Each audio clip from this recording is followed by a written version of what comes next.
Dans cette vidéo, je vais vous présenter le menu Paramètres avancés et le sous-menu Informations. Alors ici, il n'y a pas grand chose à dire puisqu'il n'y a pas d'interaction possible, c'est juste les informations de votre environnement en fait.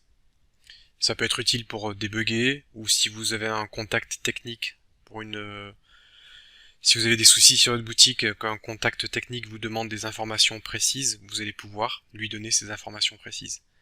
Notamment la version de PrestaShop, ça peut être une information importante, les différentes URL et thèmes utilisés, les informations sur votre navigateur.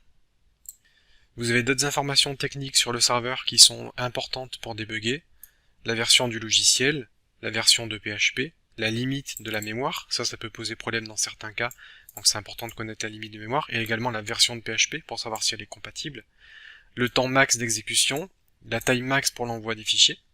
Donc tout ça, c'est des informations de débugage très utiles pour pouvoir identifier rapidement d'où peut venir un souci. Vous avez toutes les informations de la base de données, la version, l'adresse du serveur, l'utilisateur, le préfixe des tables. Donc tout ça, pareil, ça peut permettre de débugger et de comprendre rapidement d'où peut venir un problème.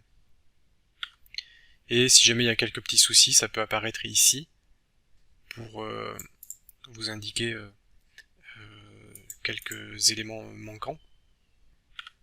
Donc là, dans cet exemple, je n'ai pas donné d'informations sur le memory limit.